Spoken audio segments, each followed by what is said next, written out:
On today's episode of the John Campea Show podcast, no rush or anything, but Five Nights at Freddy's is going to shoot and then release in theaters in under 7 months. Star Wars, the upcoming MandoVerse movie from Dave Filoni.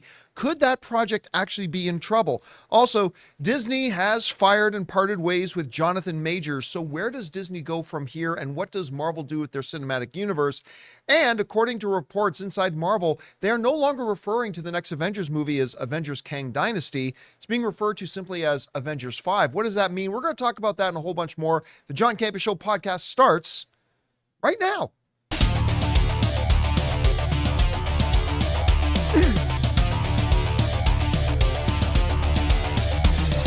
Well, greetings and salutations, everybody. Welcome to the best damn movie-related show on the planet Earth, the John Campea Show podcast, coming to you from right here in our quaint little studio, brought to you in part by our friends at Mint Mobile. I'm, of course, your host, John Campea, and it is an awesome honor and privilege, as it is every day, to have you, our international friends, gather around as we talk about our favorite things in the world, movies and movie news, TV and streaming, and all sorts of good stuff. Not just giving you our opinions, but hopefully giving you some information and context so you guys can form your own well-informed opinions, whether they're the same or even different from ours. Joining me in studio today, I got Ray Ora. Hello. Jonathan Voinkos here. Hey, guys. Chris Carr is here. Hi, everybody. And most importantly, you guys are here. Thank you so much for being here and making this show part of your day. And here's how today's show is going to go.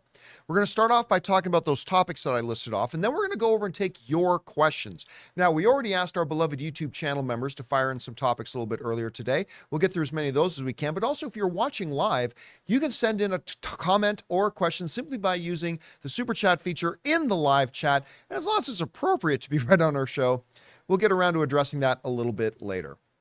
All right, guys, with that down, let's dive into things, shall we? And let's start off with this.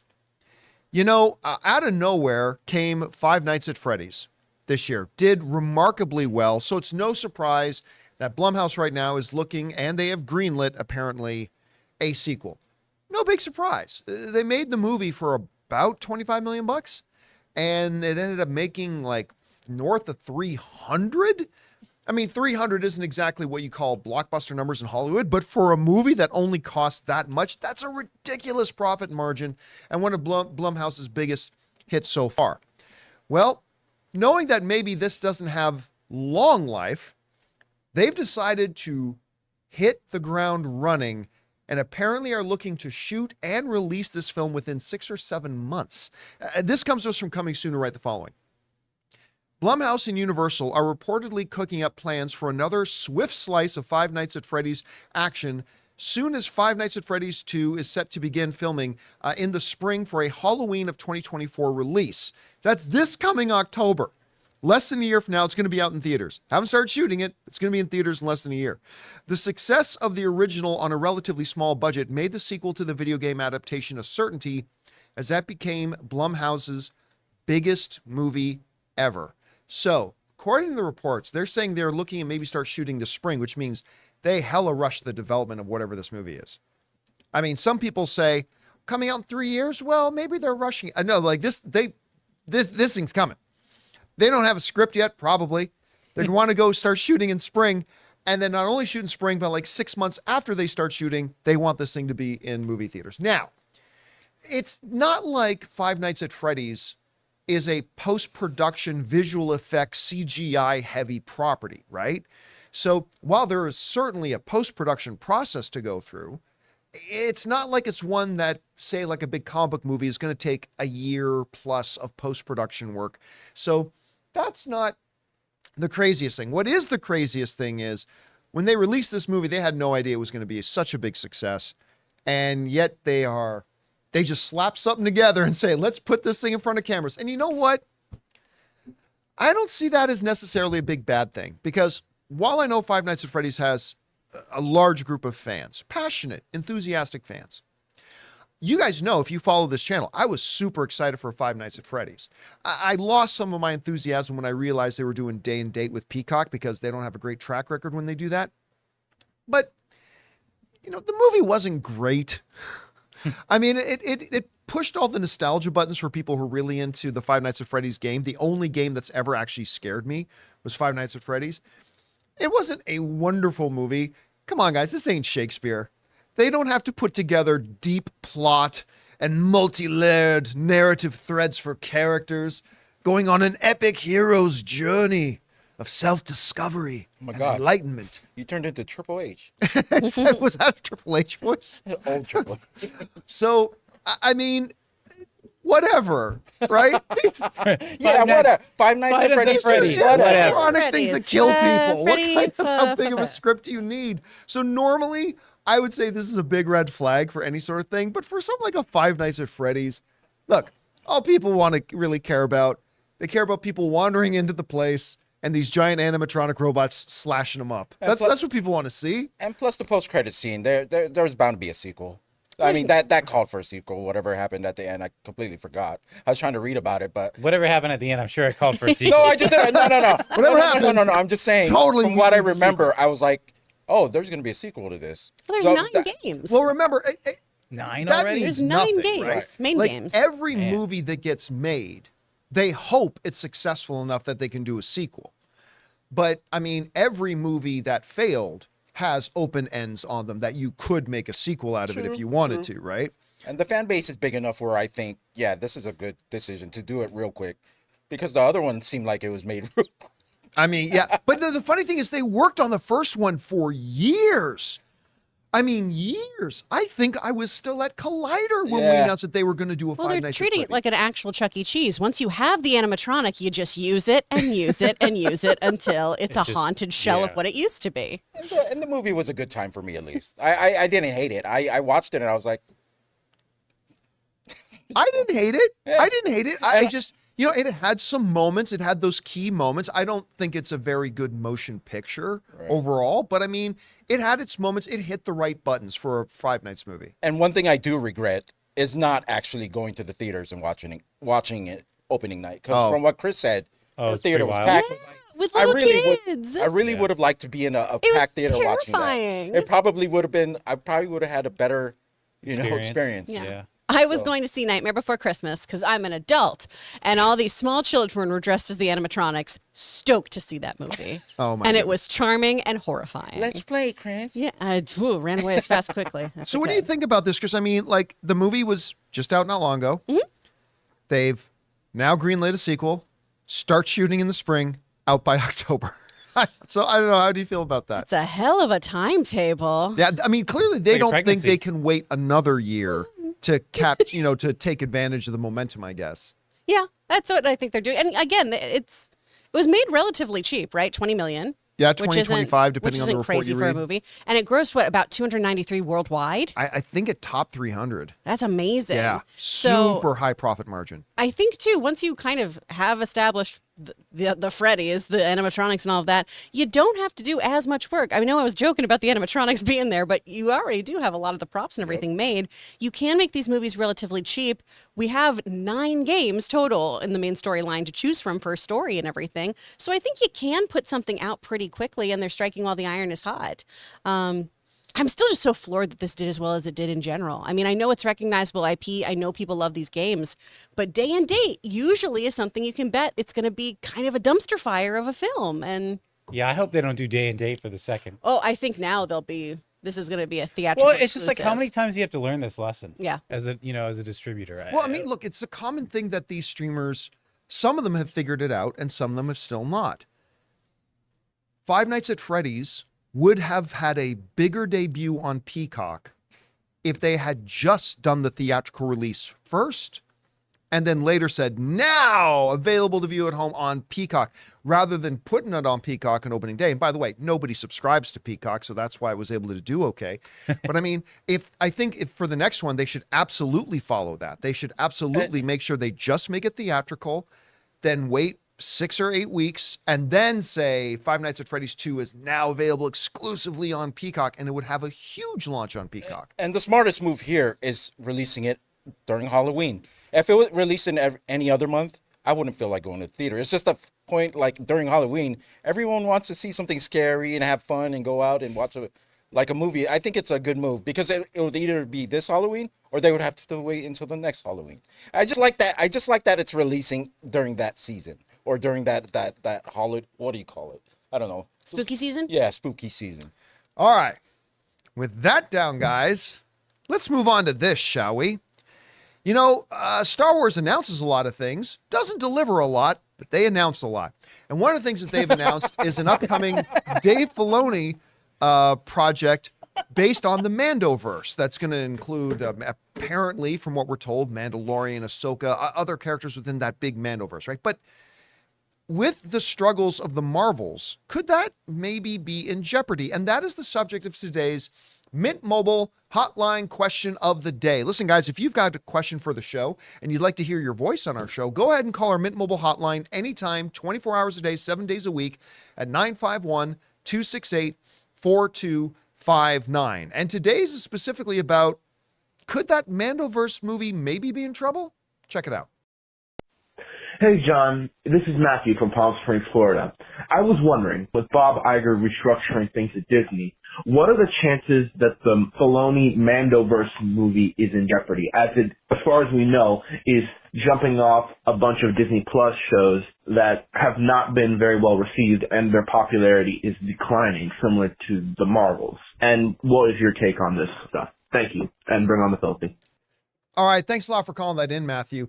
And yeah, listen, it's a totally valid question because, look, while I think we are all waiting to see what Dave Filoni can do with a live action Star Wars movie, now that he's had the opportunity to sit at the feet of like Jon Favreau a little bit, cut his teeth a little bit on directing a couple of episodes of live action, I think a lot of people, including me, are really excited to see what he can evolve into with a live action film. So they announced this MandoVerse movie that they're going to do, which includes Ahsoka, because much as I love Dave Filoni, the one criticism I usually have is he doesn't seem to know how to do anything without Ahsoka, but they have this MandoVerse movie, right?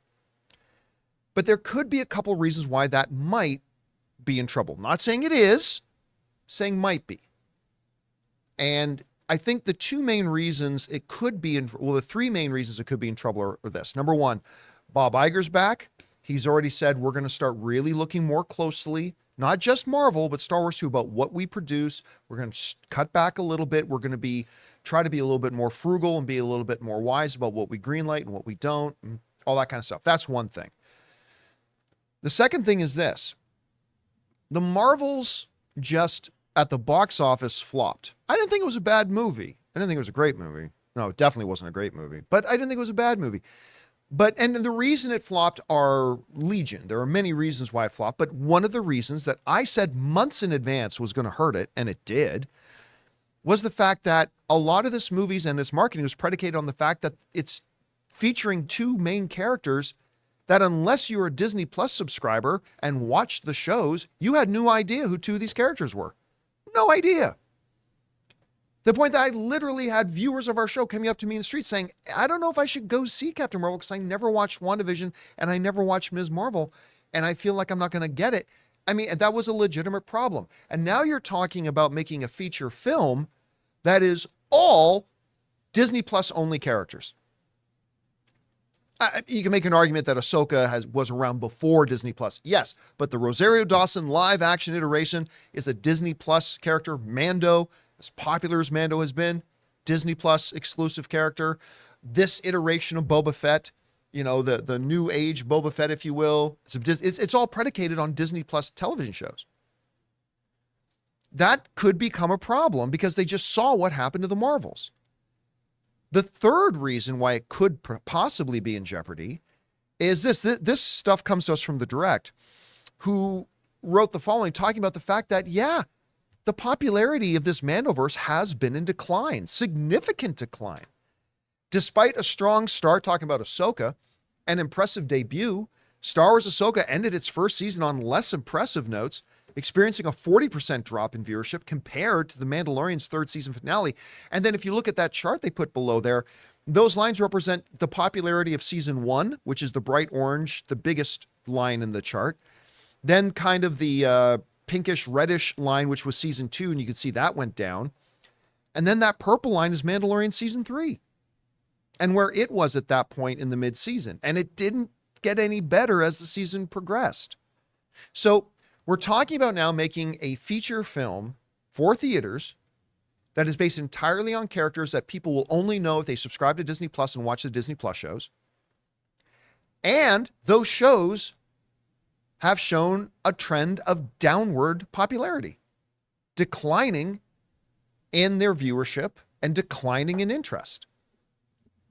Now, am I interested in seeing a Dave Filoni MandoVerse movie? Yes, I am. For several reasons I am. But under this new sort of close eye being given to every single project, as Bob Iger is kind of mandating, we're going to cut back on how much we do. We're going to be more discerning about what stuff we do and all that kind of stuff. I will not be surprised. First of all, I wouldn't be surprised if any Star Wars project gets canceled, because that's what Star Wars does the last couple of years. They announce projects and then they cancel them. But I wouldn't be surprised at all when you take all that in consideration if we find out here soon that maybe this one gets canceled. Now, if they do, though, what I think would probably happen, and this is just me guessing, I think they instantly get another project lined up for Dave Filoni. Because I think we need to see Dave Filoni direct a feature-length film. I think he needs to do it. I think we need to see him do it. It would just probably be a movie that isn't predicated on television stuff. It'll be predicated probably something original, something new, and I think they'll get something lined up for him fairly quickly if they do this. So again, I'm not saying they're going to scrap this. I'm just saying I'm not going to be surprised at all if we find out that they're not going to move forward with the project, or it evolves into some Disney Plus special, like maybe a Disney Plus limited series. Instead of a MandoVerse theatrical film, they do a Avengers style crossing Boba Fett with Mandalorian with Ahsoka and all that kind of stuff and all these characters, and they do a one season, kind of like what Netflix did with the Defenders. Remember that? Yeah. And they took I was about to call Luke Cage Cool Hand Luke. When they took Luke Cage and Daredevil Fist, and Jessica Daredevil, Jones, Yeah. and they put them all together. I could see them maybe evolving that into a series for that. But if they do, I still think we're going to get that feature film from Dave Filoni. It just might be something original for the screen, theatrical, not something based on the television series. Anyway, Chris, I think it's a really interesting question they're asking, and I'm not trying to be pessimistic. I'm just saying when you look at the numbers and understanding Bob Iger is pulling out his own acts of Zaslav right now, looking at what they can cut back on. What do you think the chances are that maybe a project like this one doesn't actually happen? What do you think? I think it's so high because look at Star Wars as a whole. So many of these projects don't come to fruition. We've had so many false starts here. We've been promised a movie and then it's been yoinked away. And when you are talking about television shows going to the big screen, they also need to have numbers to back it up. Now, I'm a huge Mando fan, heyo, but some of these other shows haven't really fired on all cylinders, or they've had their growing pains. Even Mando has. I liked this last season, I think, more than you guys, if I recall correctly. Because I didn't mind Jack Black and Lizzo. I thought that was fine. I know some of you really My problem disliked with that. this season wasn't Jack Black, Yeah. so it was other issues. Well, I'm saying just a couple of the things in there that people seemed really angry about. It's fine. It's fine. It found its footing. Again, it's my favorite genre of, reluctant dad, but finding a baby. Yeah. I love that. I just feel like with how Star Wars has been struggling to get anything on the big screen, numbers aside, I really just don't believe when they tell me I'm getting a movie in theaters. I just don't see it happening a lot of times here. And with Star Wars where it is right now, too, in a very polarizing kind of place with a lot of fans, I think they need a really big win. And I'm not sure this is the one that's going to unite everybody on the big screen. I think doing it as a big epic of a miniseries or something like that on Disney Plus is a smart move. Heck, I'd love a Mando film on the big screen, focus specifically on him, because I don't want it to become Boba Fett, right? Where the only episode I really love is the Mando episode. Yeah. Right. If yeah. we're doing a proper The Bryce team Dallas up, Howard episode? yeah. Yeah. If we're doing Yeah. a proper team up, combining all these universes, bringing everyone together, I want to make sure that it's Avengers level of, oh wow, look at all these people coming together, and I'm equally invested in all of these stories. Right now, I personally, as a viewer, am not. So I feel like there's just a couple other steps you got to get there if you want everyone in that movie. But I do think Dave Filoni is definitely going to have his big theatrical moment in the sun. He has the keys to the Star Wars universe, and he knows it really, really well. Whether or not you view him as just a cartoon guy or however you see him, he knows his shit, and Lucasfilm really trusts him. So one way or another, he's going to do a movie. I just don't know if it's this one. It'll be interesting. And if they did do like their version of the Defenders, So I guess, Ahsoka would kind of be Jessica Jones. Mando would be Daredevil.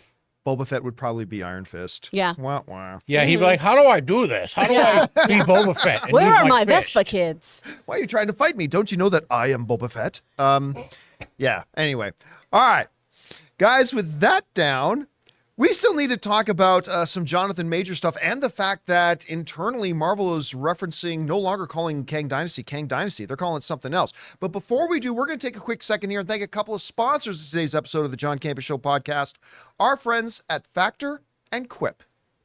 Guys, we want to thank a sponsor of this video, Factor. This bustling holiday season, you might be looking for nutritious, flavorful meals to fuel you on jam-packed days. Factor, America's #1 ready-to-eat meal delivery service, can help you eat well for breakfast, lunch, and dinner with chef-prepared, dietitian-approved, ready-to-eat meals delivered straight to your door. You'll save time and stay on track with your healthy lifestyle while tackling all your holiday to-dos. Cross meal prepping off your list this holiday season with Factor. Skip the meal planning, grocery shopping, chopping, prepping, and cleaning up, and get Factor's fresh, never frozen meals delivered to your door. They're ready in just 2 minutes, so all you have to do is heat and enjoy. Choose from 35 plus chef-crafted meals every week that support a healthy lifestyle and meet your meal preferences. Looking for calorie-conscious options over the holidays that don't skimp on the flavor? Try delicious, dietitian-approved, calorie-smart meals with around or less than 550 calories per serving. And Factor isn't just for dinner. Count on extra convenience any time of the day with an assortment of 55 plus add-ons to suit various preferences and tastes. So guys, head to factormeals.com/Campea50 and use the code Campea50 to get 50% off. That's code Campea50 at factormeals.com/Campea50 to get 50% off.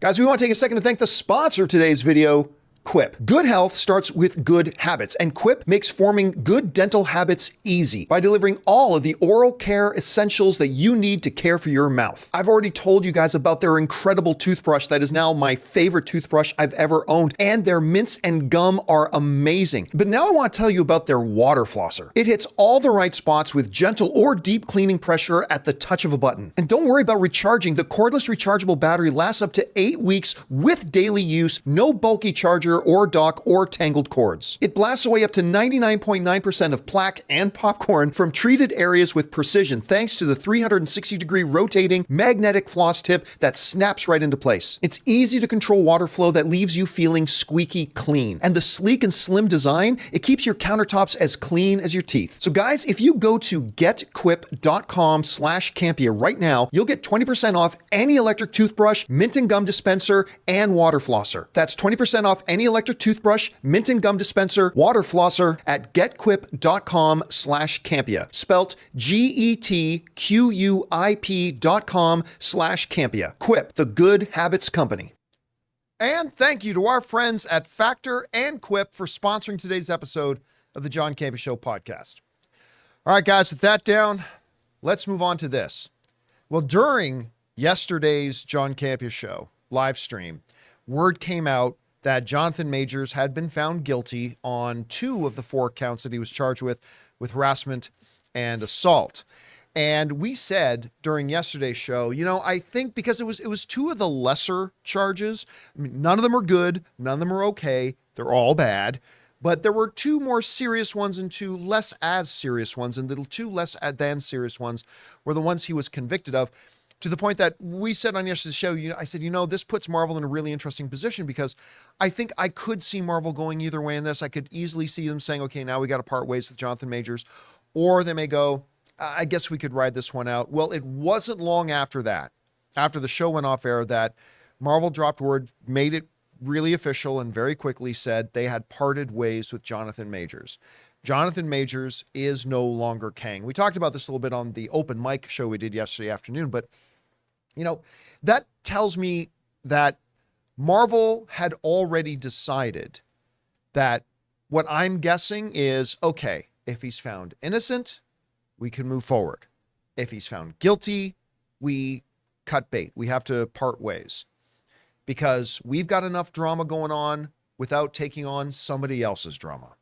And then we kind of move forward. And you know what? Kudos to Marvel for, they've screwed up a lot over the last couple of years, but kudos to Marvel for coming out right away, because instead of letting it just linger out there, it's like, well, now that he's been convicted, will they part ways with him? Will they not part ways with him? They just came out right away and say, okay, yeah, we're parting ways with Jonathan Majors. There we go. Which, by the way, aside from Kang, that makes Magazine Dreams a big question mark right now, because they've got this finished movie that's screened very well and people like it. And what do they do with Magazine Dreams? That's something we'll talk about another time. So, look, during the trial, especially when the text messages and the voicemail came out, like we said on the show, this puts Marvel in a very difficult spot. Because we said, regardless of whether he's found innocent or found guilty or whatever, these text messages came out that painted an unflattering picture, right? Of a girl telling Jonathan Majors, my head is damaged. I need stronger pain meds. I got to go to the hospital. And Jonathan Majors telling her, no, don't go to the hospital, because even if you lie, they still will want to investigate. And you got to be more like Mrs. Dr. Martin Luther King and understand that I'm a great man and I'm too important to my community and to my culture. That wasn't a good look. Despite all the other stuff that was going on in there, it put Marvel in a very difficult spot. And then when he was found guilty on 2 charges, one of harassment, one of assault, it kind of, I guess, left them no choice. Now, I think regardless of where you fall, and I talked about this last night on the open mic stream, I think regardless of where you fall about whether you believe in Jonathan Majors' guilt or you believe in Jonathan Majors' innocence, I think we can all agree, if we're rational, that, okay, with the arrest, indictment, and now conviction, it's understandable that Marvel, because it's a business and it's a business decision, I think we can all at least agree, even if we fall on the side that we think Jonathan Majors is innocent, I think we can all agree that it is reasonable and understandable that Marvel would go, okay, we have to part ways. Again, as Robert Meyer Burnett would often say, it ain't show friends, it's show business. And maybe you would have made this same decision. Maybe you wouldn't have. But I think if you're rational, you'd go, okay, it's understandable that they would do that. Maybe they could have done something else, but it's at least understandable that they did this. Now, this leaves us with 2 very important questions. One question, which we'll address more later in the coming weeks and months, I think, is about where does Jonathan Majors' career go from here? I personally, and I might be wrong, I personally do not think this is the end of Jonathan Majors. I'm going to make a video about this later, breaking down the legal implications about what exactly he was convicted of and what exactly he was acquitted of. In essence, kind of what the jury was saying was that you are responsible for injuring this girl, but we do not believe you set out with the intent to injure. We don't think it was intentional. We think this was unintentional, but still you're responsible, blah, blah, blah. I think this is something you can potentially come back from later. And listen, Jonathan Majors has paid and is paying and will continue to pay a pretty big price for this, right? He lost a number of his representations. He lost a number of projects. Unlike an average person who maybe got convicted of this, where nobody out in the street's going to know what you did, Jonathan Majors has been the subject and will continue to be subjected to international, complete personal humiliation. And I'm not saying he shouldn't. I'm just pointing out that an average person gets convicted of this, they're not going to experience that. Anywhere Jonathan Majors goes in the world right now, he is publicly humiliated. Not to mention, this has hit him in the wallet book, right? Tens of millions of dollars of endorsements and projects and all that kind of stuff gone. And again, I'm not saying he shouldn't. I'm just saying that's reality and will continue to pay a price. But will this be the equivalent of a death sentence on his career? Because of the nature of the thing, I think he can come back sometime down the line. I think he can. And hopefully, like anybody else who makes errors and does stupid things, he can learn from it, grow from it, become a better person, and move forward. And that's what we can all hope. He's a tremendously talented dude. He's one of my favorites. You guys remember how excited I got when they announced that he was going to play Kang the Conqueror. I thought it was like one of the most brilliant castings ever. And I think he can come back. But the second question, and probably the more important one right now, for terms of an entertainment and movie show, is what Marvel do now? what do? Do they recast the character? And if so, who? I've seen a ton of different names thrown out there, from Yahya Abdul-Mateen to Jonathan Washington, John David, yeah. to hell, I even saw a couple of people say Will Smith's kid. What's his name? Jaden Smith. I've even seen Jaden Smith. Come on, man. Terrence Howard. Redemption. Hey, listen, a bunch of people on Open Mic yesterday said Terrence Howard. But here's the reality, though. And we talked about this on Open Mic, too. This really convoluted, no consistency multiverse thing that Marvel's been doing, you have variants that look exactly like the main character, but you also have variants in this universe that look nothing like the main character, right? Mm-hmm. So we've seen some variants of Kang that are Jonathan Majors. But we've also seen variants of Loki that look like Tom Hiddleston, and variants of Loki that looks like an alligator, and variants of Loki that looks like Sylvie.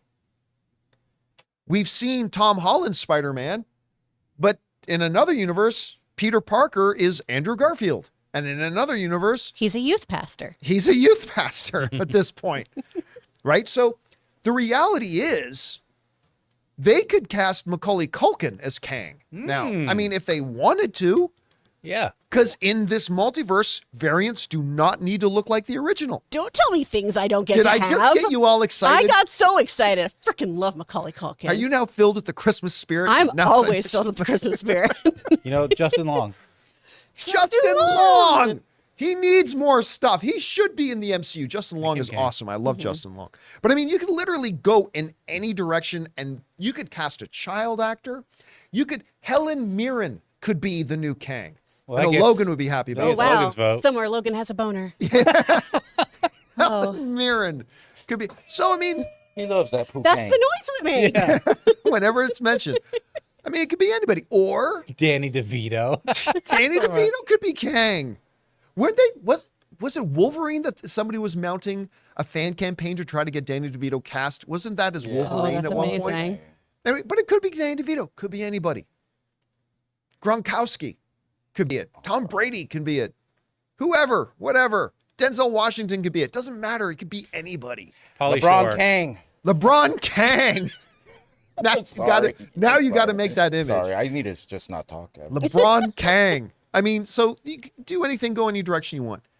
The other option, of course, is you don't recast it and you just let it go. We've talked about this, and we're going to talk about this again at the next topic. But, I mean, we said before, Loki Season 2, if you want to look at it that way, Loki Season 2 wraps up the Kang storyline.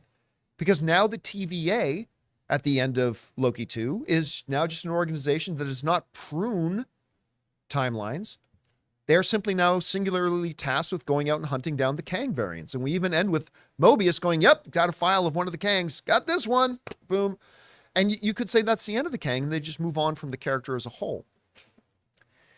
The good news for Disney and Marvel right now is that what is or was known as Avengers, the Kang Dynasty, is still years away. It's not like this movie was about to come out anytime soon. That thing is still years away. They have a lot of time to kind of reorient themselves, get reestablished, and head in whatever direction they're going, or introduce a new character, a new actor playing the role of Kang. We'll have to see. Chris, I mean, it's not surprising that with a guilty verdict, Marvel decided to part ways with them.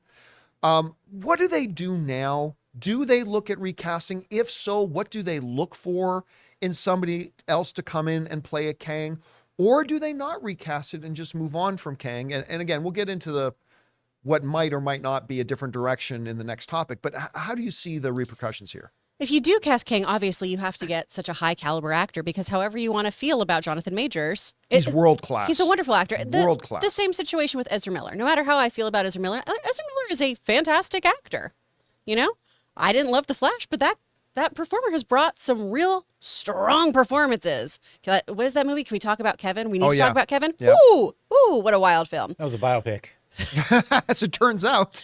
So you have to get somebody excellent here. I see the chat also bringing up John Boyega a lot. John Boyega took to Twitter back in November when people were saying, you need to get on the phone with Marvel. You need to call Feige. He just retweeted this little gif of Donkey from Shrek going, no. So I don't think he's interested, but maybe that could change. As a side, John Boyega also was like, you ain't going to Disney Plus me. And then it's like, I'm done with Star Wars. And then in recent months, he's like, oh yeah, maybe he could I change could his come mind. back. He could change his mind, but I just feel like we shouldn't get super excited about that one. Since a month ago, he was saying, no, thank you. Yeah. So I'm sure other actors too, you have the shadow of Jonathan Majors. I'm stepping into this role. I'm inevitably going to be compared to this person. It's not like when we have somebody replacing an actor who's passed, this actor is still around, still performing.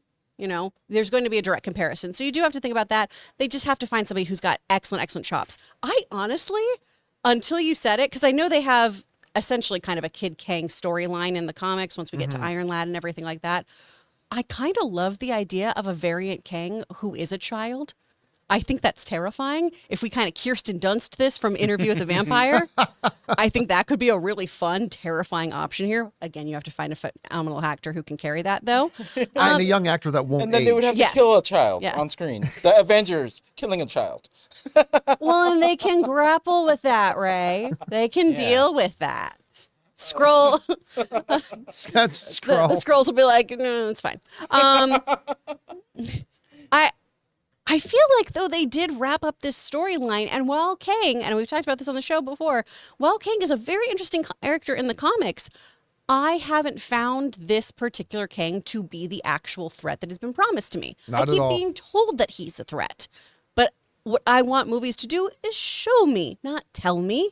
And so I feel like they are in a really strong position to just move on. And I think that might be the route they take. We already have Loki, the god of stories now in his throne doing his thing. If we are to do that kind of Secret Wars Battle world, that's more of a doom story anyway that Kang happens to be in. So I feel like perhaps the best course of action is to kind of clean slate this and start focusing on building up Doom or figuring out what we're doing with our existing players or things like that. I don't know if recasting is the smartest move unless they have really strong scripts already in place that they're very excited about.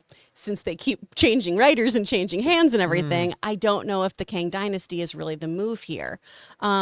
I hope they find another actor. If they do replace him, though, I hope they find somebody who does have those immense chops, because this can be such a cool, interesting big bad, because the best villains aren't the ones who are just mustache twirling, let me tie somebody to railroad tracks kind of people. They feel so justified in their actions. And one of the best things that Marvel can do is place villains who feel superior and feel that they are entitled to ruling, changing, etc., as we saw with Loki's journey, as we saw with Thanos. If we can get that kind of level of Kang in here, where we also understand why he's doing things, why he and his variants should be in power, you could have some really interesting storytelling happening. It's just not shown up on the screens yet for me. One of the things you brought up that is a really key point is that regardless of the Jonathan Majors situation, Kang is a character that the MCU has just dropped the ball on the entire time. I mean, when we're introduced to He Who Remains in Loki, it was really cool seeing Jonathan Majors pop up in there, but they never once made me feel that this guy could be dangerous. Other than the fact that, he knew what you were about to do. Okay. And then when we met him in Ant-Man and the Wasp: Quantumania and he loses a fight to Ant-Man. There's that one line in Ant-Man and the Wasp: Quantumania that they played in the trailers too. It's like, which one are you? I've killed so many Avengers. Were you the one with the hammer? And I'm like, after watching the movie, I'm like, there's no world where I believe that character could beat Thor. Like, come close to Thor, let alone Hulk, let alone a team of Avengers. Like, never once did they ever make me believe that this is truly a universal threat. Unlike when they introduced Thanos in the end credit scene of the first Avengers, as soon as that dude just turned around after his little henchman says to challenge them is to court death, and Thanos just turns around and smiles. It's like, yeah, you felt it. This is the guy. And they've done such a bad job with the character that I just don't know there's anywhere to go with it. None of you got at least a little bit, like, I don't know how to describe the feeling, like eat by Jonathan Majors in Loki. It gave me like that Anakin effect where you kind of know he's supposed to be this, like later on. Like, Yeah, but they just gave never showed it. Kind of gave you the creeps. Yeah. There's a sense of like creepiness For sure. that I was feeling during Loki whenever Kang was on screen, just knowing that what their plans for him were. Like the same thing I said with like Phantom Menace, Anakin, just knowing that he turns into Darth Vader. Sure, There was like but this that's all it creepiness. was. It was Yeah.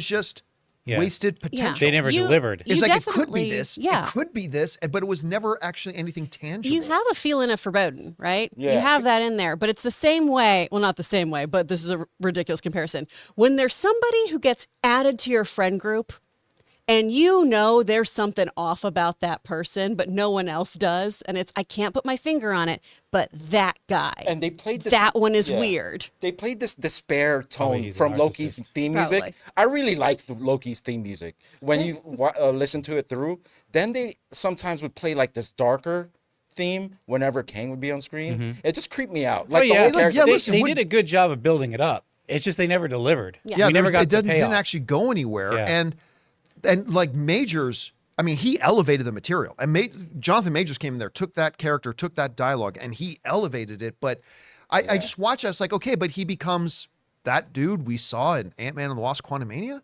Yeah. So anyway, there's that. So where do they go from here now that they've parted ways with Jonathan? Do they recast? If so, do you got somebody in mind you'd like to see? It literally could be anybody. It doesn't even have to be anybody the same age, same height, same size, nothing. It could be anybody at all. What do you guys think they're going to do? Let us know down in the comments section below. All right, guys. With that down, let's move on to this, shall we? You know, the name of Avengers, the new Avengers movie is Kang Dynasty, but it might not be for much longer. In the shadows of the parting of ways with Jonathan Majors no longer playing Kang, this story came to us from the Hollywood Reporter that says the following. Marvel now, this is post being fired from the MCU. Marvel has two courses it could take now. It could recast the part, although it is not clear how many actors would be attracted to a role which one actor was so publicly fired. The other course is to redevelop its plans and refocus on a brand new villain. While Marvel sources are mum, there is indication that the studio has already been doing just that. In November, Marvel hired Loki creator Michael Waldron to work on a new draft of what was once called Kang Dynasty, but is now being referred to as Avengers 5, according to sources. All right. So before we get into the minutia here, a couple things I want to point out. Them now referring to Kang Dynasty as Avengers 5 is not a result of them firing Jonathan Majors. All right. From what I have been told, and it seems to be indicated in this as well, the change of verbiage in the halls of Marvel to referring to this movie as Avengers 5 is something that actually started happening a little bit of time ago. It was being referred to as Kang Dynasty or KD, and some time ago, they stopped that and started referring to it as Avengers 5. That wasn't a result of the Jonathan Majors firing, which is why, again, it says here in the Hollywood Reporter thing, there is indication that the studio has already been doing just that. In November, they hired a new writer. So this kind of piggybacks on the last story that we were talking about in where does Avengers go from here? And where does the Marvel Cinematic Universe go from here? I think, and I don't know this is just me speculating as a fan like everybody else, so take it for what it's worth. I think when they, number one, parted ways with Destin as the director of the movie, so he could go and focus on Shang-Chi 2, and the fact that they brought in a new writer, you guys remember at that point I said, I think they're moving away from Kang. I think because you had Destin who was on there to direct it, and now you're going to him saying, yeah, the whole villain around this movie, the whole main focal point of this movie that you agreed to come on and direct for us, not really about them anymore.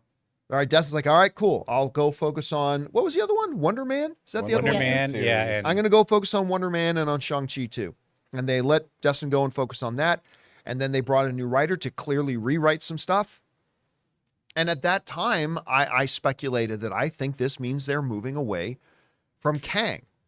Now, in the post-firing of Jonathan Majors, I really feel they're moving away from Kang. To go back to an argument I made in the last topic, again, if you look at Loki season 2, I really do think they set it up that that's the end of the Kang story. Now, I don't know that as a fact. We very well, the next movie could come out.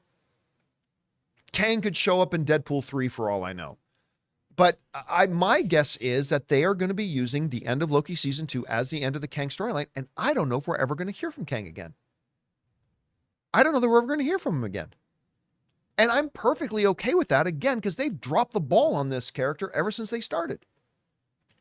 So with the leaving of the director, with the firing of Jonathan Majors, with the bringing in of a new writer, in the halls of Marvel, they're not referring to this thing as Kang Dynasty anymore. They're simply referring to it as Avengers 5.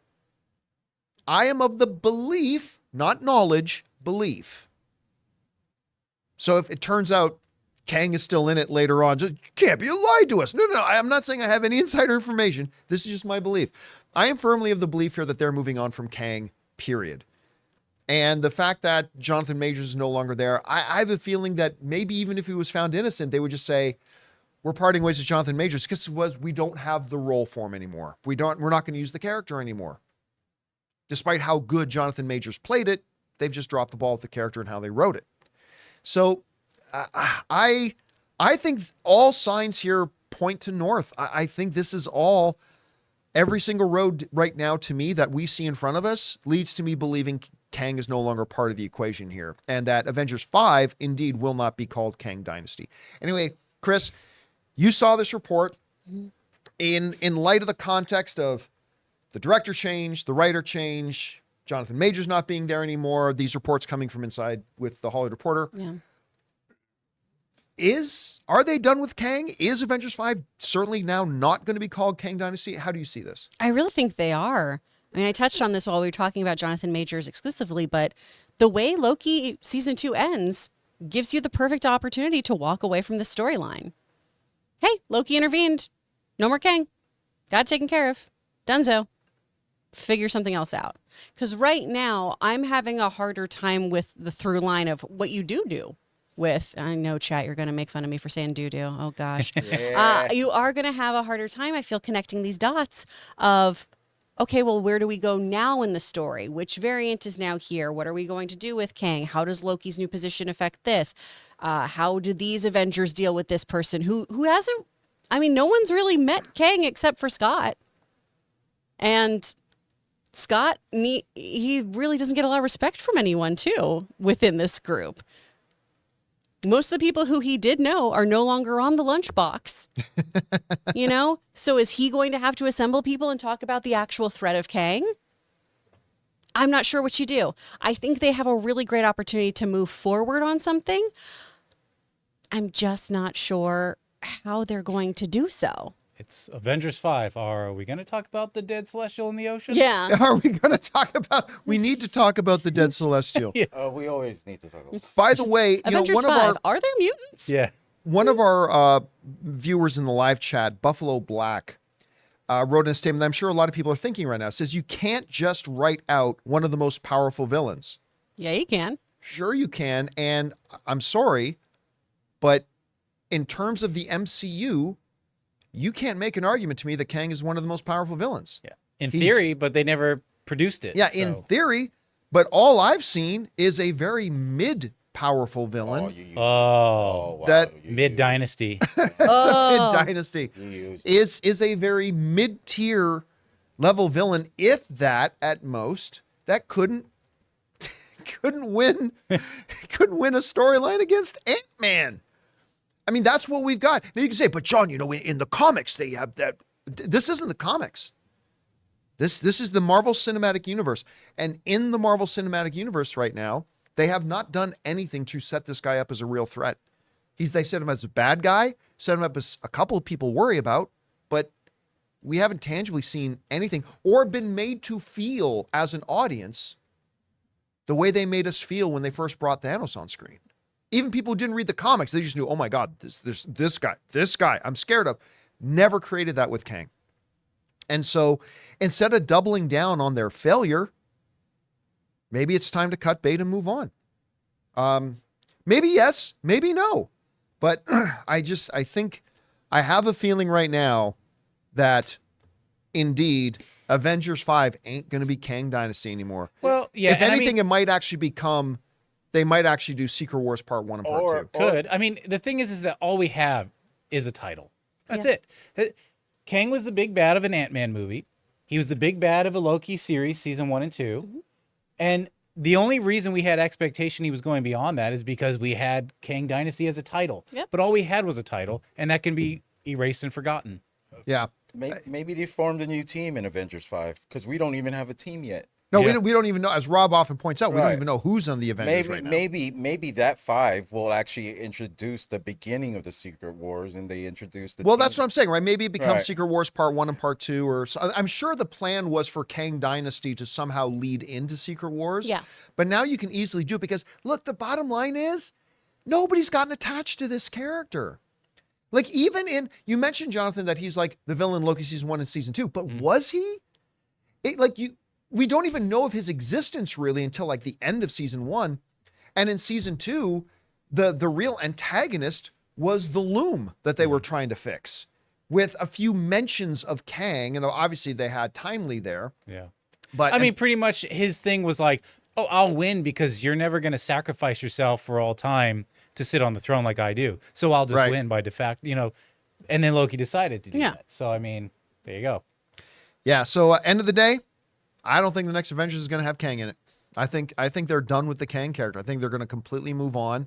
And if there was any doubt about that, I think the Jonathan Majors conviction probably just drove that home. Because I think now, even if you wanted to bring in Kang for a brief appearance here and there with a new actor, it's just going to remind everybody about the drama and everything that they all had to go through. So I don't know. We'll find out. I might be right. I might be wrong. Let's see which way they're going to go with it. What do you guys think? Do you guys think they are done with Kang in the Marvel Cinematic Universe? I personally think they are. And I even kind of think they might have been, even if Jonathan Majors was found innocent, had nothing to do with Jonathan Majors. But I don't know. Maybe you guys feel differently. Let me know what you guys think. It just 5 ducks. All right, guys. With all that down, let's now go over and start taking your questions and comments and observations you guys have been sending in. But before we do, we're going to take another quick moment here and thank a couple of more sponsors of today's episode. Our friends at Rocket Money and my mobile service provider, and they should be yours, Mint Mobile.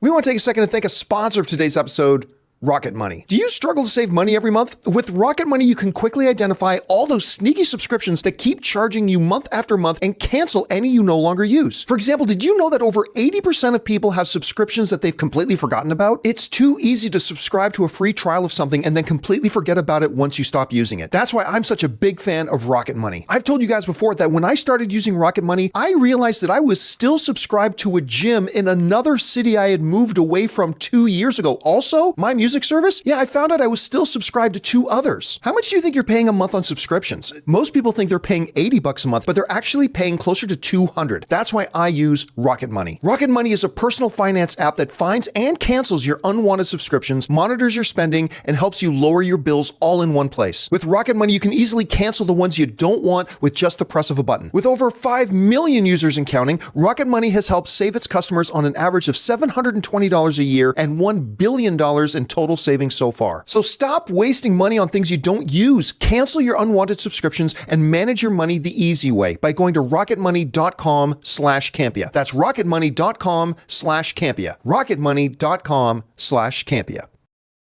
Guys, we want to take a moment to thank a sponsor of today's video, Mint Mobile. Give yourself the gift of insane savings this holiday season with Mint Mobile's best wireless deal of the year. Right now, when you switch to Mint Mobile and buy any 3-month plan, you'll get another 3 months for free. That's 6 months of premium wireless service for the price of 3. And Mint Mobile lets you order and activate from home while saving tons on phone plans starting at just $15 a month. Seriously, I can't think of a better gift than turning an overpriced wireless bill into just $15 a month with Mint Mobile. I've told you guys many times, since switching to Mint Mobile, I am spending less than a third on my mobile service plan with Mint than I was on the previous big carrier who was my provider. By going online only and eliminating the traditional cost of retail, Mint Mobile passes the significant savings on to you. All plans come with unlimited talk and text plus high-speed data delivered on the nation's largest 5G network. Use your own phone with any Mint Mobile plan and switch easily and effortlessly with eSIM. So again, for a limited time, buy any 3-month Mint Mobile plan and get 3 more months free by going to mintmobile.com mintmobile.com/Campea. Cut your wireless bill to $15 a month at mintmobile.com/Campea. And thank you to our friends at Rocket Money and Mint Mobile for sponsoring today's episode of the John Campea Show podcast. All right, guys, with that down, let's get over to your questions you guys are sending in. Chris, what are we starting off with? From Jamel. Jamel Turney. Avatar 2 deleted scenes would have fixed more problems people had with the movie. Also showed Neytiri really would have killed Spider. What problems did people have with the movie? It seemed to be pretty well received. I feel like some of the criticisms for the second one were just a few pacing issues with Neytiri being a bit sidelined a bit till the end too, of just like, I'm a mom. I And thought not it doing worked well anything for else. the story, though. I thought she was, because to me, them just kind of focusing in on I'm a mom, that horror scene when she's now lost a child, and that the whole movie really kind of set her up in terms through the lens of her motherhood. And she starts going on a bloodlust vengeance kill spree. To me, it made it all the more impactful. Like that to me is still the moment of the movie. Like when I instantly start thinking about Avatar 2, I think about that sequence. I think about that Neytiri sequence. And I think it's part of it had its impact because they set it all up that motherhood was so central to who she was now. And then you killed her child. It's like, dude, you're fucked now. And it was just, oh, I thought that was so powerful. I feel like there were just a few moments, for me at least personally, of why are we only listening to Jake Sully? He's new. Yeah. Bitch, you just got to this planet. Calm down. Yeah. I mean, I guess I understand the reputation because in the last one, he led them against the people and against the bad guys and all that kind of, I get that. Pacing issues was one of the issues for me, a little bit long. But yeah, I was pleasantly surprised by how much I liked the movie. If you like Terminator and you like Titanic, Act 3 is so up your this is street. all for you. All right, what's next? From Enrique. The Sahara scene in the new episode of Monarch is now a favorite MonsterVerse moment for me. I embarrassingly giggled and turned up the surround sound. I gotta tell you what, I'm so behind. Ray does not often text me about, have you seen this? But I had just finished watching like the day before the newest episode of Monarch. And I get this text message, Ray, did you see that end scene of the, like he was like so excited about it. That scene was great. And just the way Kurt Russell, like the major story turning point for me was one line by Kurt Russell for the whole series. When Godzilla comes out of the sands, starts walking away, and the daughter girl, she's like, how can you possibly think you can fight him? And Kurt Russell goes, fight him? I'm going to try to help him. Like that reframed our entire understanding of the show, right? Like that our entire understanding of that show got completely reorientated with him saying, try to fight him. I'm going to go try to help him. That I think told us so much about it. This show has been really good. And I was worried that, because, you know, we remember what happened when that first Godzilla movie came out in the current MonsterVerse. Right. And it was like, Godzilla, and every time Godzilla pop up, it was cut away to people, like no Godzilla in this thing. And we knew this show was called Monarch, not Godzilla. This is about the human organization. This is about human drama. And I was worried that it would feel like it was lacking, but I'm telling you what, I have loved this show so far. Yeah. You're enjoying it too, right? The last, I don't know, 5 minutes or 10 minutes of that episode was pure mayhem and just joy. I think seeing cute Godzilla again, because he's so cute. He in the dirt, in the water. He's cute as heck. I love this Godzilla. I love the -1 Godzilla. But yeah, it was good to see. Everyone should check it out. Yeah, Give it a try. not like the -1 Godzilla, who's got the I've got a heroin addiction eyes. Yeah. Like the eyes of Godzilla like roid -1 is rage, like roid rage Godzilla. yeah, roid rage Godzilla. Yeah, that's a good way to put it. All right, what's next? From Brandon, Game Day. Game Game day. day for Percy Jackson premieres tonight. You know what? Wasn't all that interested, but I think not just hearing the early reviews from it, which have been stunningly good, but I didn't realize so many people were excited about this. And I think a lot of you guys, your enthusiasm is rubbed off on me. I'm actually really looking forward to sitting down and watching this thing now. So hopefully it's good, man. All right, what's next? From James Wheeler sending in a $20 super chat. Thank you, James. Hello, everyone. John, I'm curious. The Leafs are playing this Thursday at the same time as Thursday Night Football. Which do you watch live? Aquaman 2. Ooh. Unfortunately, that's where I'm going to be. I'm going to be watching Aquaman 2 and maybe even doing a double feature of Aquaman 2 and American Fiction. Oh, nice. Yeah, I think I'm going to try to do a double feature if I can on that. Normally Leafs, always Leafs, but I mean, unfortunately, I'll be at the movie theater on Thursday. We think we're doing just like 3 movies on Christmas Day, just so we can catch up on everything of just Aquaman and Color Purple. Try to get an American Fiction. By the way, the reviews for Color Purple have come out, and it was in the high 80s last I checked. We'll talk about that more tomorrow, which is great. Good to hear. But that was one of the biggest culture shock things to me when I came to LA like 14 years ago. Was that like in Canada, nobody goes to the movies on Christmas Day. That's when I found out that it is the single biggest movie going day in the United States of the entire year. Yeah. I was shocked. You got to get the fuck away from your family. I guess I just want to sit in a dark room in silence with you people. Spend Christmas morning with you all. I need a break. Yep. All right, what's next? From A. Marcellus, Insomniac Games had a breach in security. Hackers stole over 1 terabyte of data and revealed Wolverine game footage and release dates of a Venom game, Spider-Man 3, and an X-Men game, all over YouTube. Oof. Okay. Sony needs to renew their McCaffrey antivirus or something.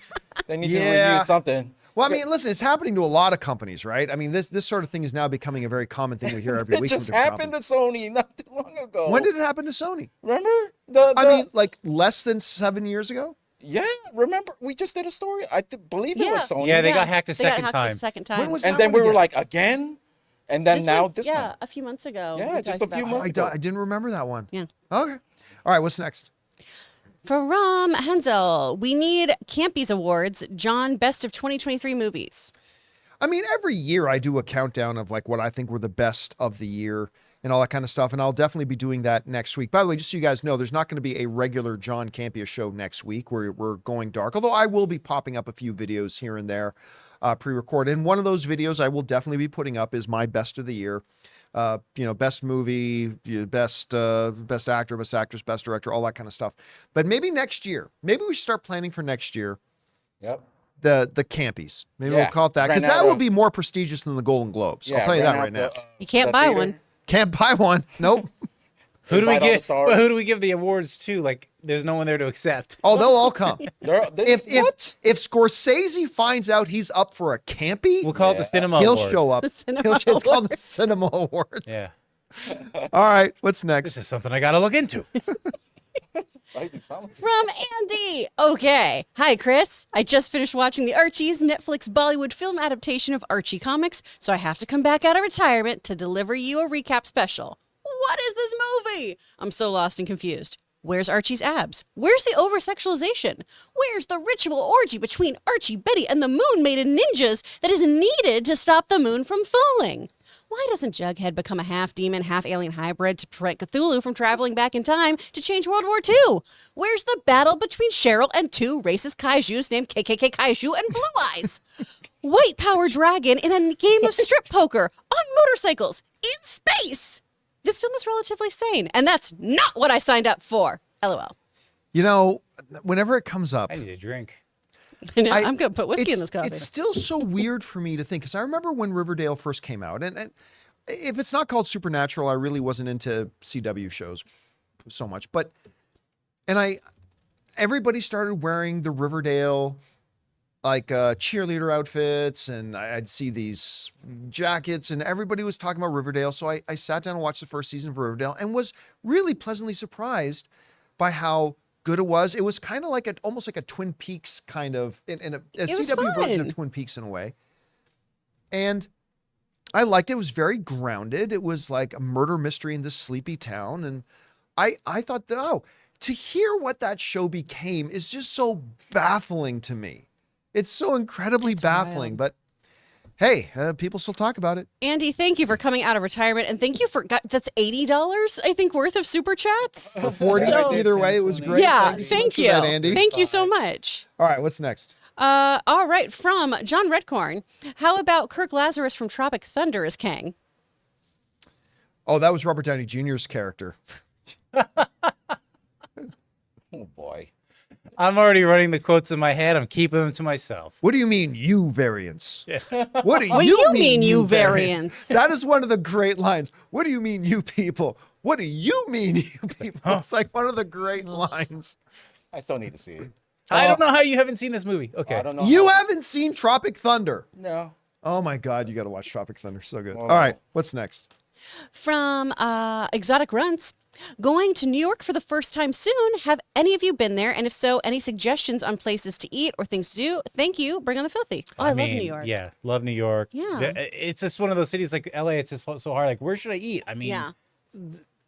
thousands of places. Do you know what? Do you know that I dislike Get New pizza. York so much? Yeah. I turned down a TV show. This tracks for you. Yeah. Yeah. This makes No sense to me. surprise. We, the producers of, what's the hell that Garage?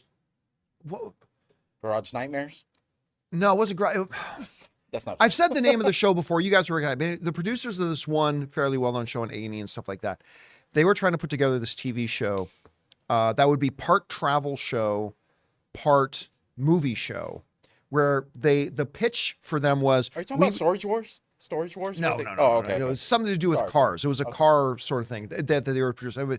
The basic conceit was each week we would travel to a city in America where they shot an iconic movie, travel around to where they shot things, talk about the movie, and then the idea was we would then take locals and stuff like that and with us and reenact a certain scene from that movie. It was an interesting idea. And they flew me out to New York and we sat down and we discussed it for a couple of days, but it would have required me to go to New York twice a month. Mhm. And I really don't like New York. And I actually turned down a TV show because I really didn't want to go to New York. I love it there. New York is all about too what kind of things you enjoy, Yeah, right? If you're a 'cause it's big there. if you're a big foodie person, I mean Marcus Samuelson's Red Rooster is there. You have so many different amazing Michelin star restaurants. You have so many great dives you can go to. The Ghostbusters Firehouse you can go check out. You can go see the bridge that Gwen Stacy was thrown off of. You can go do all kinds of stuff. It just depends on your Go vibe. see And a you know Knicks the- game. Go see a play on Broadway. Whatever. Oh, and definitely go see seven a play. hobos masturbating on the street Oh, as you boy. do it. You can see that in I any can't. major I'm metropolitan just saying. area. Now you do that Thursdays. but- Do that Also, first. someone told me that you can actually order Chinese food like 24 hours. Yeah. Like there's I delivery. mean, you literally could order anything. 24 hours. Okay, I'm just going just for that then. Let's just do it. All I right, love it. let's keep going. What's next? From Alex Mercer, the prototype, Vortex Blur. Hey, John and crew, if Disney was to replace the Kang character with someone else, names that have been brought up are John Boyega or Michael Jai White. I'd say those actors are a pretty good pick. Yeah, I mean, listen, everybody knows I am a huge Michael Jai White fan. I love Michael Jai White. And John Boyega is an excellent actor. But again, you don't even need to be anybody that's remotely like, if they did recast, which I don't think they will, you wouldn't have to get anybody that's even remotely like John Boyega, because in this very inconsistent, convoluted multiverse they've set up, variants don't have to look anything like you, act anything like you, be anywhere near the same age, anywhere near the same height. It doesn't matter. You can literally get any actor at all on the planet to come in and play this new variant of Kang. It doesn't really matter. But I mean, listen, if they did recast, and again, I don't think they are going to, but if they did recast, as long as the actor they announce is a really good actor, because like Chris pointed out, Jonathan Majors isn't just a good actor. He is a world-class actor. And so you're going to have to get somebody that can come in and try to fill those shoes. So regardless of who they are, what they look like, whatever, as long as they get somebody who is a truly exceptional talent, then I'll be okay with it. All right, what's next? From Murray Reich, I was not a fan of Five Nights at Freddy's movie, and while I've never played the games, I've seen the cutscenes. The whole protagonist brother vanishing subplot was so boring. Also wanted it to be more gritty. It's not a great movie. I mean, I don't care what anybody says. In my opinion, again, it's all subjective. Of course, nobody's opinion is more important than anybody else's. To me, though, it wasn't a great movie. I mean, take out, the game elements. Are you left with a movie that would stand on its own as a great story? No. But as a live action adaptation of a beloved game, it hit enough of those buttons that I could see people having a good time with and getting a kick out of it. From a business point of view, you spend $25 million to make it and you make about 300 million. Yeah, you make another one. You definitely make another one. All right, what's next? Did we do this Alex Mercer one? This is another one from him. Okay. So, hey, John and crew, if Disney was to replace the Kang character with someone else, oh wait, no, we did. we did do that do one. this one. There was Yeah, another yeah. one though. Oh no, it was Marie Reich, who's a repeat. Yeah, okay, that's what it was. It's such a shame that R-rated comedy movies didn't do well at the box office this past summer. I miss those types of movies, but by the holiday season, do you think they'll make a comeback one day? Yeah. I hope so, because there were some really good comedies this year, particularly Joyride. It's the Joyride. best comedy I've seen in maybe 10 years. Mm-hmm. I love that. The Jennifer Lawrence one was pretty funny. The Blackening. Oh, the Blackening Blackening was was so pretty good. funny. And yet, you know, it's just this funny thing. Like, again, something that frustrates me about our own fandom is that you hear a lot of people in our own fandom going, oh, make original stuff, make original They don't stuff. freaking go see it. 3 incredibly funny movies. They don't go see it. Joyride, The Blackening, and No Hard Feelings. Mm-hmm. And nobody went to go see it. Yeah. There was even So that one don't with tell those me you want them to make more original Oh, stuff. and I'm 'cause so you sick don't. of the argument of like, you can't make movies like this anymore because people get offended. Joy Luck Club or Joy Luck Riot. I mean, whatever Joyride? the hell it's called. Come on, Circuit. that's nothing but offensive. And you guys complained about no one sees those movies, and then Yeah. you didn't go see it. Yeah, and like just yesterday, like I remember somebody was commenting on the thing about them remaking X-Files. And sure enough, whenever that comes up, somebody who thinks they're smarter than everybody else goes in, oh, for heaven forbid they try to make something original. Like, dude, they've been making lots of, there's more original content being made today than in any other time in Hollywood history. Y'all just don't go see Did it. that person go see? Even when it's you know, good, Yeah. you don't go see it. Did they see Poor Things? Are they going to go see American Fiction? There's a lot of original stuff There's out there. there is an obscene amount of original content out there. People just don't go support it. And then they cry when a sequel gets announced. Well, because y'all talk about the sequel and you go see it. You don't go see the original stuff. Listen, our main tool of communication as fans, our main tool of communication with the studios is our dollars. That's how we communicate with the studios. So when the studios put out a good original film and we don't go see it, what we as a fandom are communicating to the studios is we don't want fresh original stuff. We don't want it. That's what we are communicating. When something comes out and we do put down our dollars to go see it, those dollars are a direct communication line to the studio saying, this is the stuff we want to see. So, I mean, and yet studios, even though we keep telling them we don't want original stuff, they keep giving it to us, giving us more and more of a chance to get behind and support like really good original creative stuff. And it's up to us about whether or not we want to go see it or not. But we as a fandom have no right to complain about, well, why don't you make something original when they do so much original stuff? But, you know, again, we just don't go see it. All right, what's next? Here we go. The magnum From opus. Andy. This is the one that I saw with all of the Yeah. monies. Thank you, Andy. Okay, serious recap. The Archies was kind of pleasant. Riverdale is set in the 1960s in India and was made from British colonizers and Indian natives, thus making up a community of Anglo-Indians, hence why half the original dub is in English. Archie and gang are trying to save their park from corporate developers, and there's a debate about corporate interest versus public interest.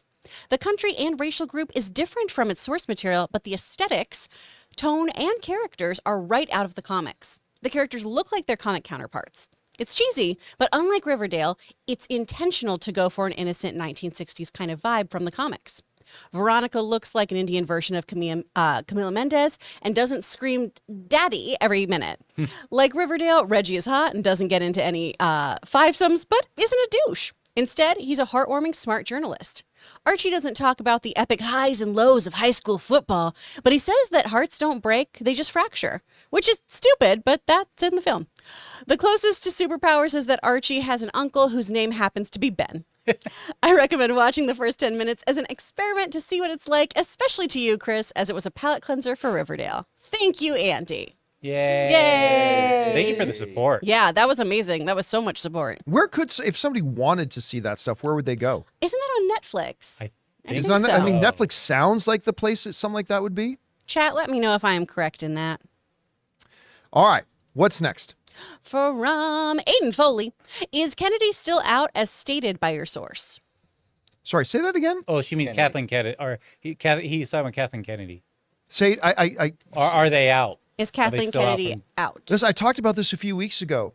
Look, I had definitively heard that Kathleen Kennedy was out, that the decision had been made. Remember, this was like 8 months ago, maybe a year ago, that she is out. I said, it'll be sometime after Indiana Jones and the end of the year, and she's going to be out. The decision's been made. That's what I got told.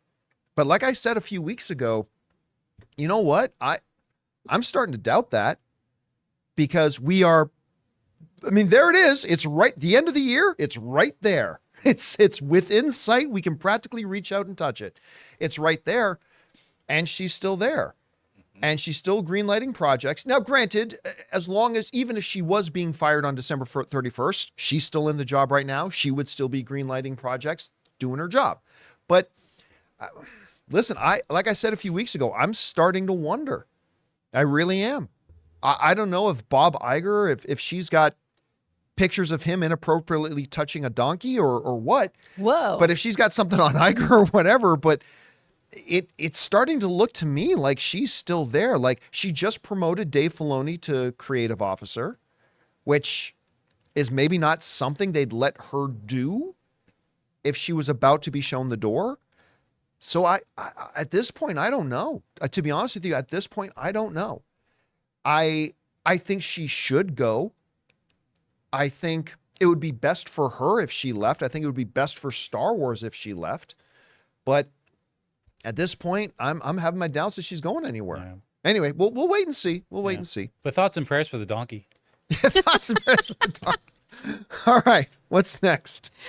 From Maria, sending in a $20 super chat. Thank you so much, Maria. A guaranteed win for Star Wars would be to adapt the Jedi video games into a multi-season series, all of The Last of Us, and drop it to Hulu instead. Having a young actor like Cameron Monaghan take the focus would be a big win. I disagree. I do not. There is nothing you can make right now that's a guaranteed win for Star Wars, other than you make a movie of the return of Luke Skywalker, maybe. But there's nothing right now that's a guarantee. And again, a video game adaptation is not a guaranteed thing. And as much as I like those new Jedi games, they're not The Last of Us. So while I would definitely be interested in seeing those, because particularly the first one, the story of the second one is still good. The story of the first one was excellent, just excellent. And I would be very interested in seeing that, but I don't know that it's a guaranteed win or a guaranteed hit for a la Last of Us. I don't think it carries that same kind of certainty. Could it? It could, but it also very easily might not. So I don't see that as that much of a guarantee. I just don't right now. All right, what's next? So from Dominic, who would you say has been more important to the film industry overall, George Lucas or Steven Spielberg? Overall, not Lucas. just as a director, Lucas. George Lucas. Yeah. I mean, when you just look at all the things from THX to Skywalker Sound to ILM to he is the one who single-handedly dragged the movie industry into the digital projection age and the digital filming age. I mean, just overall, now, if you were just talking about just as a director, Steven Spielberg, but overall, George Lucas has been a man with extreme influence over almost every aspect of filmmaking today. He even played a role in the creation of Pixar, or to the fact that we even have a Pixar today. So, I mean, yeah, I would say George Lucas. What's next? From Jay Superboy, hey John, wonder if you ever saw Alec Baldwin's The Shadow. I think it's a classic. Keep it filthy. I talk about The Shadow all the time. I love The Shadow. The Shadow knows. It's like, oh no, his nose gets bigger and his eyebrows enlarge. Ooh, now he's a superhero. Yeah, Ian McKellen is in that movie too, by the way. Sir Ian McKellen is in that movie. I loved The Shadow. I don't know why I loved it so much. And I remember too, it was one of the first examples of CGI. That knife. You remember the knife that they like? It was like anyway, yeah, I love the shit. All right, what's next? See the movie. I know what I'm talking about. From Red One Real Talk, have you seen the teaser for Spaceman? The last thing I expected to discover today was that Adam Sandler is going to space, and I'm dying to learn more about this project. Yeah, I saw that. It's just a very short little teaser. It's honestly weird seeing Adam Sandler or something like that, but I applaud it because I've been thinking ever since he did Reign Over Me, he should be doing exclusively drama, in my opinion. It's an interesting story. So Adam Sandler is a lone astronaut who's sent on a one-man expedition thing, and he's married to Carey Mulligan, and his marriage isn't so good. And he's worried that when he gets home, he's not going to have a marriage to come home to. Meanwhile, he comes across this alien being voiced by Paul Dano, who just played Riddler in the Batman, who I guess gives him life lessons. I guess that's my understanding of the synopsis at any rate. I didn't think the teaser was very good, but the movie sounds interesting. So it's supposed to come out in March. I'm sure we'll get a full trailer sometime soon. All right, what's next? From CJ Rebirth, finally get to see Dune and Booksmart past couple of weeks, and I thought they were great. Love the surprise pairing between Hope and Amy in Booksmart, and at the end of Dune, I was like, oh, now Zendaya shows up. Yeah, she'll play a more prominent part in Dune Part 2, but I'm so glad. Booksmart's another movie in the vein of those movies we brought up, right? Yeah. Booksmart was devilishly funny. That was a wonderful little movie. I adored it. Jason Sudeikis in it is great too, as the Uber driver / he's a teacher? Yeah, the teacher or a guidance counselor or something, and an Uber driver at night. Those two became big stars, in my opinion. There's rumors that she's going to be Abby in Last of Us 2 now. Oh, that'd be good casting. And then the other one, who is Jonah Hill's sister, she popped up in a number of episodes in What We Do in the Shadows, which is great. Listen, if you guys have not seen Booksmart, watch it. It's wickedly funny. Really, really good little film. All right, what's next? From Hip Karma. Hi from Australia. Percy Jackson and the Olympians drops today. Yes, sir. And I have to confess, it's the first Disney Plus series in a while that I'm actually excited to see. For me, it's an adaptation that could really benefit from the serialized longer form. It's also not going to disappoint the Star Wars or Marvel fan in me. Am I the only one getting tired of being disappointed by some of my favorite fandoms? Thanks. Listen, sports fans have known this for generations. Like, you are passionately in love with a certain team, and inevitably they totally suck and they disappoint you. If you're a Leafs fan, they've sucked almost your whole life. We all know it. Sports fans know it more than anybody else, and the entertainment fans are just going to have to get used to it a little bit. Yeah, I mean, it happens. And then my fear about the Percy Jackson was it was going to be the next Willow. Which I was never tremendously excited for the Willow series anyway. But I was certainly interested, and I just can't believe how much that show disappointed me. That was just a badly, badly done show. So hopefully this Percy Jackson the Olympians won't be that. And yeah, like I said, your guys' enthusiasm has been contagious on me, because now I'm looking forward to seeing it. I'll be watching it tonight. All right, what's next? From Chris Davis. In the end, I know it won't matter if the movie is great, but do you think we'll get Trunks or no Trunks in Superman Legacy? I think we're getting Trunks. Please don't skewer me for this, John. Well, whether you think they will or will not is nothing to skewer you over. Now, whether you think they should or shouldn't, then we can have some fighting words. No, I don't think you can return to the red undies. I just don't think you can go back to them. I mean, they've always looked ridiculous, but now that we've had a Superman on screen for a while without the red undies, I think it would be for the longest time, I think people were just okay with it because that's kind of the way Superman always looked.